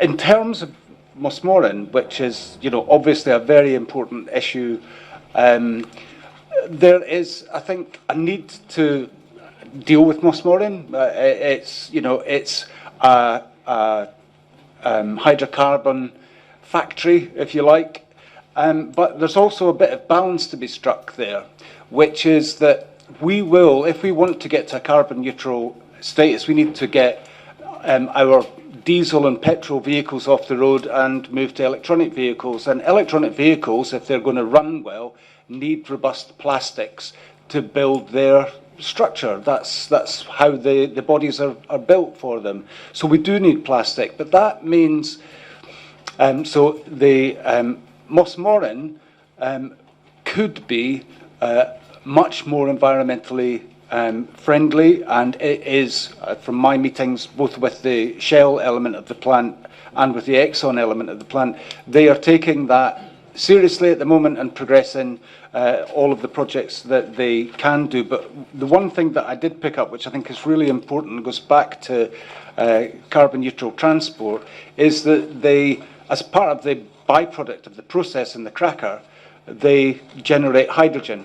Now, it's not commercial grade hydrogen yet, but it's something that they could do, and that would offset a huge amount of the carbon that they currently pollute. Now, there are lots of safety questions which we haven't got time to go into, but I would hope that the investment that's being put in will go a long way to reducing some of the challenges that the local community have faced with unplanned flaring, because that's unacceptable. Thanks for sticking to time, Neale. Thank you. Lesley, Laird, let's move on to you. Well, this is a case in point which is very, very close to my heart. When I was first elected in 2017, within the first week of my election, the most unbelievable flaring started in Mossmorton. And what I've got here is my documentation of every single interaction, every single activity that I have undertaken as MP to challenge the Mossmorton. So while we can all recognise that Mossmorton, I think, has a good employment record, provides money into the economy, we also need to recognise that we are in very different times from when that plant was first produced. We also need to recognise that they are not good neighbours. They have not been good neighbours to the community that lives around the Mossmorton plant. They have had various efforts targets. When I started, I spoke to all the community councils and all the community groups. And what I discovered was that each of them had all tried individually to try to hold Mossmoran to account. And that's why I formed the Mossmoran Working Group, cross-community and cross-party, because I also pulled in Health and Safety Executive, SEPA, I pulled in the companies themselves, because up until that point, nobody was prepared to engage and to actually fundamentally address the real issues that were facing the community. Their concerns were being ignored, and particularly around health. And the recent health report simply shows testimony to the fact that those concerns are real and legitimate. And frankly, it is disappointing that on 3 separate occasions, the minister responsible has reneged on taking any action in terms of an independent review. We currently have ongoing health and safety and SEPA investigations. They are currently on a final written warning. They are currently now having to invest in new technology in relation to flaring, which has been absolutely unacceptable. We've just had the recent incident where the boilers have exploded, not 1 but 2. And we had a bit of a spat at the last working group where there was a debate about whether it was an explosion. The Health and Safety Executive's description of that incident was it was an explosion. So let us be clear, it's not just about all bad and all good, but what we do need to recognise that the agenda is changing, and what we've said is there does need to be a just transition, and we will need to have just transition from where we are if we are going to meet our climate targets. But the Mossmoran is a case in point. You cannot be a business and be a bad neighbour, and they have been a bad neighbour for far too long. And what the Mossmoran working group that I have formed is starting to do is to hold those companies to account, to make them and the agencies come in and play their part in holding their regulatory authority and making it work, because up until now they hadn't. And that's why, if I'm elected, I will ensure that the attention is not taken off these issues. These are vital issues, vital concerns, and frankly, the response prior to this had just not been good enough. Thank you, Lesley, for sticking to time. And Scott, I imagine this is an issue that you're quite something I've thought about comfortable once with. or twice. Yeah. So the International Panel for Climate Change, the IPCC report, gives us 10 years to reach net carbon neutrality. It's a problem beyond the scope of anything of the last 60 years. It's something that requires more than a blitz spirit. It needs wholesale changes to the way we live our lives and order our economy. I think it's admirable that we have world-beating leading targets, but they're miles away. We brought this to the floor of the Chamber in the Scottish Parliament earlier this year. Despite the fact that Labour's conference had agreed it wanted to reach net zero emissions by 2030, it voted against it in the Chamber. The SNP's motion passed that they should reach that point by 2045. Well, our proposals are led by science, not by a lack of ambition. 2030 is the date because it has to be the date. We can't choose that. How we get there, that's the main problem. I think Mossmoran is something that there's not to put a terrible pun in it, but there's a huge cloud around. People tend to think it produces energy. Largely, it's an ethylene cracker, and it does other things such as distill chemicals. It produces single-use plastics for the most part. It's not something that we need on the scale we have now.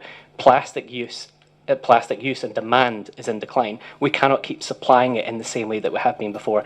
They are a neighbour that act in bad faith. They do not care about that community. When they're under pressure, they will pay for some school activities for people out to see them, such as my mother's own primary school that she works in.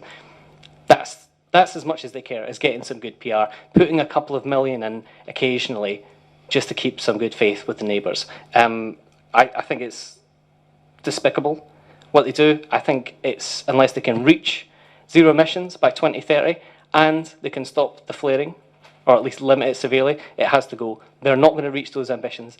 It has to go. When it comes to carbon capture, I'll just add, people talk about it like it's this golden saviour on the horizon. It's going to come. It's a technology that hasn't been invented yet. We might as well propose flying cars to fix congestion problems in cities. We need to get realistic. We need to have 40% of Scotland covered in trees, which is the national average for Europe. We need a Green New Deal for Scotland to address this. And the only people talking about this are the Greens. The only reason it's asked as a question is because of the work we've done on it and listened to communities. Thank you, Scott. Everybody's getting quite good at keeping to that time limit, which is good. Any questions from the audience around climate change, Mossmorton specifically? Yes, gentleman here, someone with a mic, just in the front row. And then the gentleman over here with a white shirt beside you, Pat. Thank you, Lesley. You formed the Mossmorton group? Working group, right. Did you think about raising the Mossmorton working group in one of your early day motions from last parliamentary session? Well, there's a very simple answer to that. Can we just take the other question and then we'll come back and answer both? That's your question, sir? Yeah, thank you very much. Over to you. Thanks.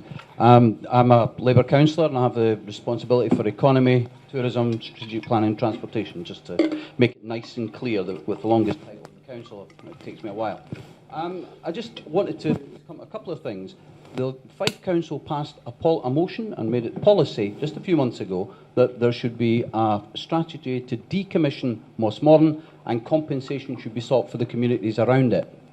That is the Fife Council policy, and we were to write to the Minister, and we did. Rosanna Cunningham will not have an independent inquiry. She's been asked a number of times by Fife Council and by MPs and MSPs, so forth. I suppose the question to this is this. Neale, I couldn't work out if you were for decommissioning it or not, so a simple answer is, should it be decommissioned or shouldn't it? It's Fife Council policy to find a way forward to do that, and as the spokesperson on that, I think it's important it's nice and clear for everybody in the room.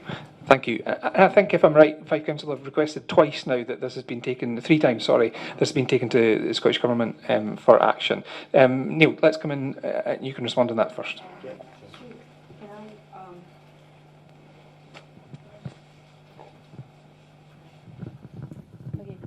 I'm just, I would like a chance to ask a question that has been sent to us because we are trying to be as interactive as possible. So there's people actually sent in their questions in advance to us as well. I think it is kind of relating to climate change, about tourism, and recently there has been a lot of talks about the expansion of the Edinburgh airport, but then, however, I mean, that in itself would have a major impact on the environmental health that we have in Fife.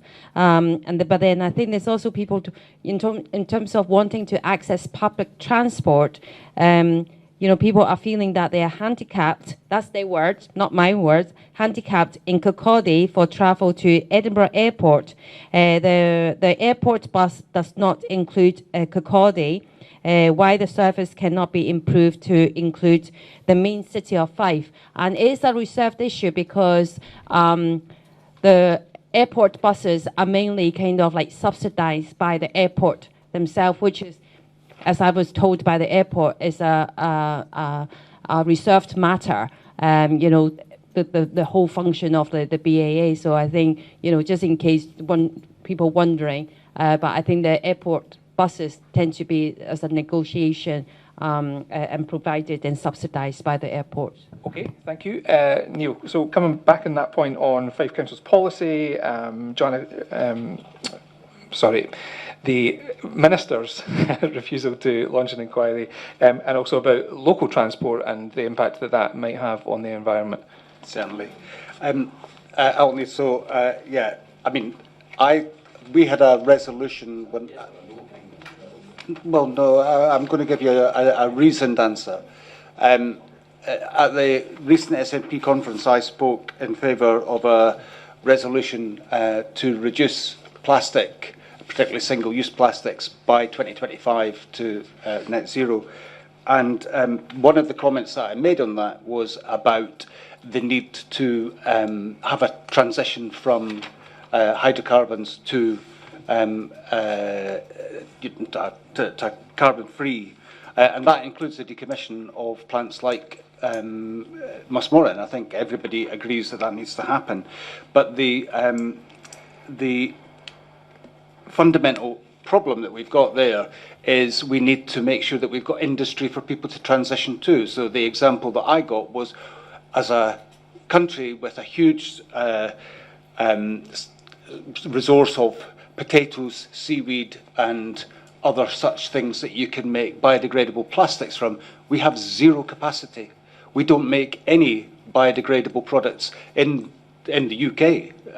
It's all imported, and if you import stuff, that creates carbon. So I think that we need to look very carefully about how we can enhance and build on that industry. I think that's a really important way to build that transition, to capture the scientific knowledge that exists within plants like Mossmoran and translate that across to meaningful jobs in new industry. Because, you know, we could say transition, but we have to think where these people are going to work and how we're going to value their skills. So that's kind of in the nuts and bolts, that's my position on it. Okay, Scott, let's come in for you next. Yeah, or do you want to? Do you want to come in first? I thought you were finished there. Okay, you've got about a minute left. Okay, I was finished with Altney. Okay, in terms of airport buses, I didn't know that, so thank you for telling me. That's really helpful. With regards to public transport and free from the constraints of party for the moment, my personal view on transport is that we need to move swiftly as possible, to much lower fares on rail, free buses, and that would include those kind of services to airports. We can have electric buses, we can have hydrogen driven buses, and this is based on an experience when I was in the Faroe Islands, and I went there, got into the town and said, oh, where do you get a bus? Got to the bus and said, how much is it? Oh no, everything's free. They have a completely free public transport system, and we need to aim for that. That's the only real way that you have equity of access and equity, so people don't have to worry about, can I afford to go and get this job? You know, people take low-paid work, but it's far away, and they spend most of their wages getting there and back. That's a ludicrous situation. So I think that would be my answer to that. We need to move to that. Thank you. Thanks, Neale. Let's move on to Scott briefly. Yeah, transport's the single biggest emitter of CO2 in Scotland. Unlike most of you, probably, who aren't political nerds like myself, I've actually gone through the programme for government, for this year's Scottish Government. And carbon capture, okay, it's a fantasy, it's a hope. It doesn't exist yet. We can't rely on that. Carbon-free flight, they hope to bring in by 2041. Again, pie in the sky hopes. Ultimately, public transport should be about connecting people to social, economic opportunities. Should be there for people to move around without a burden and without putting a burden on the environment doing so. Active travel should be at least 10% of the transport budget. It's about 2.6, 2.7 for the coming year. It's nowhere near enough. Free buses is our party policy. Phased in over time, but given immediately to under 21s, if we can bring it in, to allow young people the freedom and opportunity to move around the country, to enhance the opportunities they have in their lives. Transport shouldn't be a barrier, and I'm more than willing, personally, to pay higher taxation so that we get that. When it comes to railways, overpriced, cancelled often, people are let down, they're paying huge amounts of their wages just to get to their work and back. It's no way for people to live their lives. Public ownership of railways is it has to be the way to go on this. We've seen it across Europe. There are publicly owned companies in the Netherlands, in Italy, and Switzerland as well, I think, that do a great service. Yeah. Well, I don't want to list them all. We'll be here all night. Europe knows how to do this, and they can do it well. They're more efficient. They're cheaper. Germany, and we need to follow that example. Not dueling the A9 or the A92 for $2 billion and spending a mere 70 million to open up the Leamouth Railway.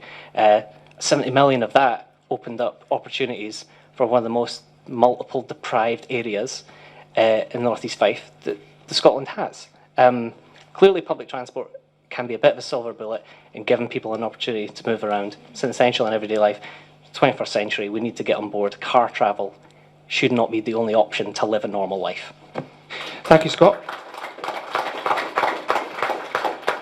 And Lesley, let's just recap on this gentleman's question, which is around what you've done in Parliament to back up the work that you've done in the Mossmoran Working Group. A lot of people don't understand that as a member of the shadow cabinet, I actually don't get to sign EDMs. I actually don't get to speak as a backbencher. So as a member of the shadow cabinet, there are parliamentary protocols. That's the shadow cabinet. That's the shadow cabinet. Yes, so because you're in the front bench with the shadow cabinet, parliamentary protocol does not allow you to speak from the benches. The only time I'm allowed to speak from the floor of the House is on the occasions when I am leading a debate or I am responding every 6 weeks and holding the Tory government to account for Scottish questions. That doesn't mean to say that I don't have other routes in which I do. You can look at my record. Over the course, I've submitted 157 written questions. I've also had numerous meetings with the MOD, for example, in relation to the Dalgety Bay radiation. I've also met with ministers in relation to the whole energy situation that we have, and particularly Westmoreland. So because I can't speak from the backbenches doesn't mean that I am not an effective MP for this constituency, because being in the shadow cabinet means I actually have access to other ministers, to civil servants, and actually only this week I have still been chasing down the issue in relation to Dalgety Bay radiation based on concerns that were highlighted to me by the Sailing Club.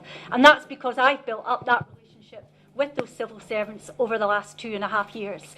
And even although I'm in this neutral state, I still have a relationship that I can say there's a problem, and I can make sure that that is not going to fall through the cracks while we're in this period of time.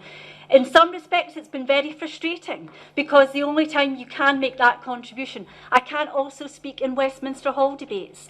So while you're in the shadow cabinet, there are restrictions that sit around that. But when I have been at the dispatch box, and I should just reflect that the first time I was at the dispatch box was practically 2 weeks after I was elected. So there are other ways to work, and that's how I have chosen to do that. I want to answer the question too on flights and flight paths. So again, I was a key supporter and campaigner with the communities who were opposing the flight paths that were going to affect particularly Dunfermline, Dalgety Bay and the whole Inverkeithing and Burnt Island area. Again, I can show you chapter and verse on all the things I've done in that regard. I've held various public meetings on that particular issue. And the reason that we have now managed to get the initial flight paths rejected and thrown out was because using my previous knowledge and experience from working life, there are principles of consultation that you have to use. And Edinburgh Airport, in their approach, did not use those principles of consultation, which government and other bodies need to use. And that is why that consultation was scrapped, and that is why they are now having to reconsult. So the battle is not won, and that needs to be done. But to address the point about transport, I have to say, again, look at Labour's manifesto. We are proposing a green industrial revolution. We're going to nationalise the rail service. I'm passionate about rail. I've campaigned on rail when I had the economy brief. And in Fife, we pay 3 times more per rail mile for many other journeys. We have had the worst service for the last 12 months. Alec Hines committed to me in a public meeting which we held here in Kirkcaldy last year that he would fix and deliver an improvement to Fife's road services.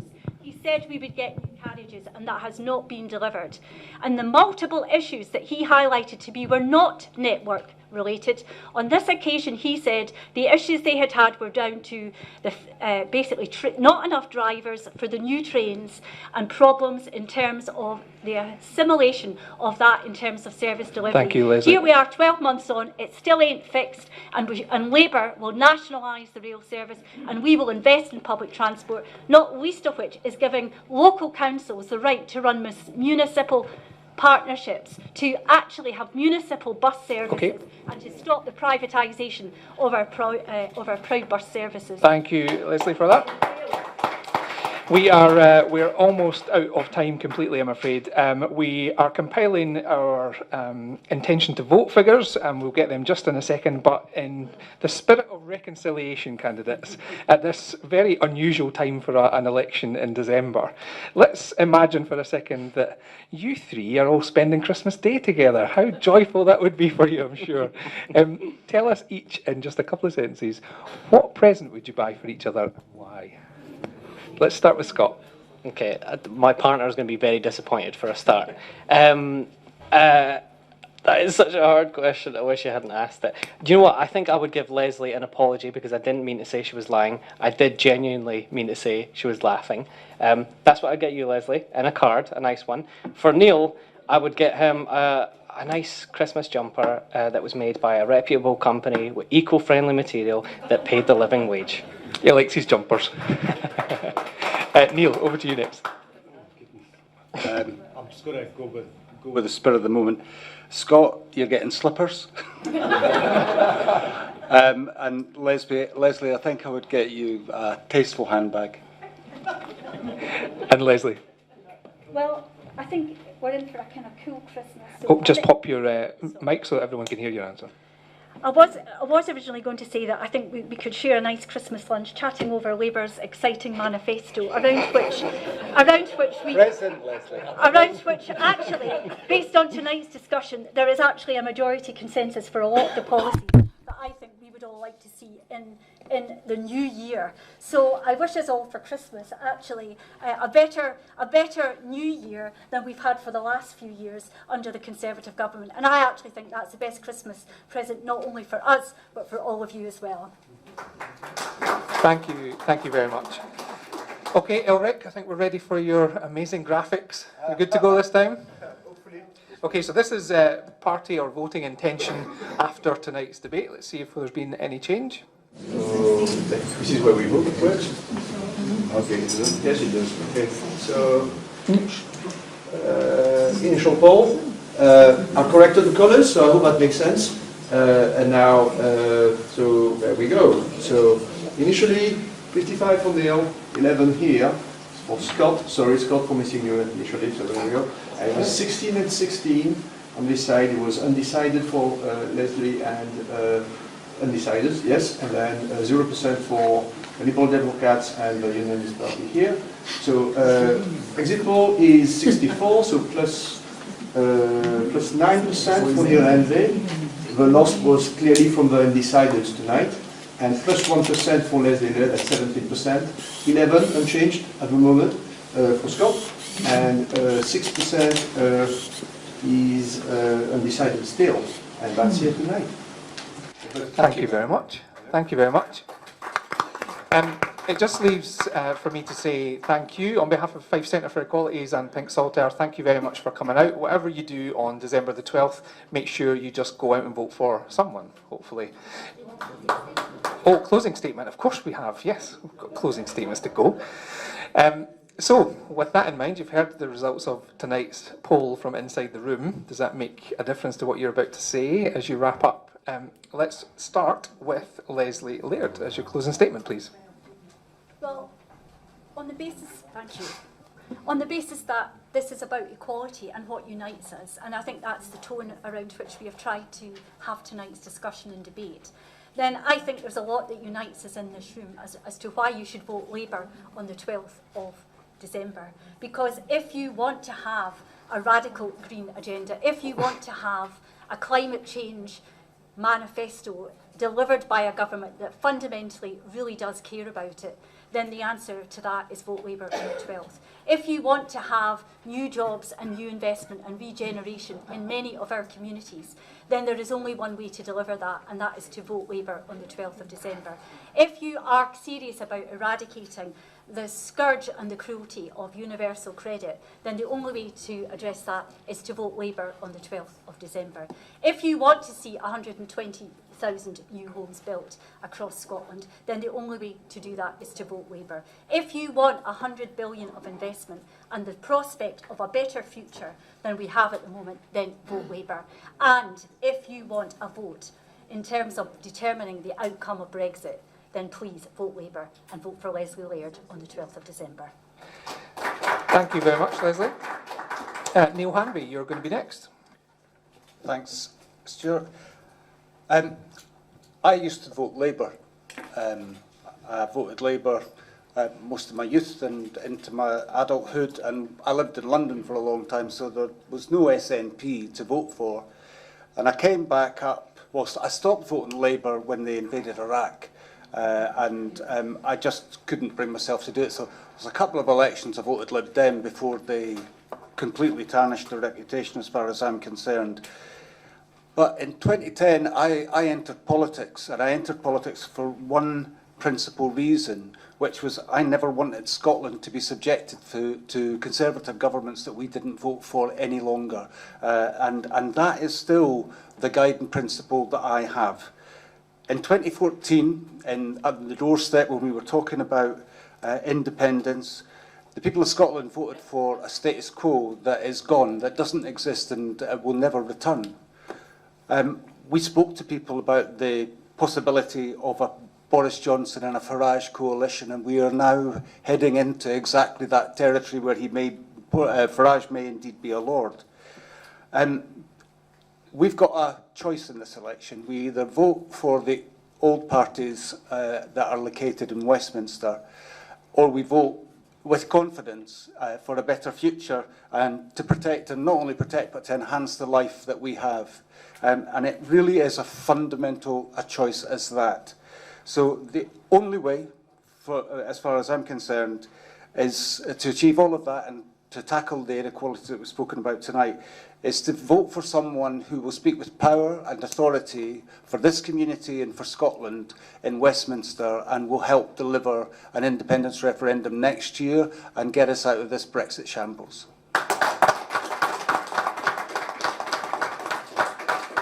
Thank you, Neale. And lastly, Scott. I've drunk about a litre of water sitting here, so I'll make this very brief.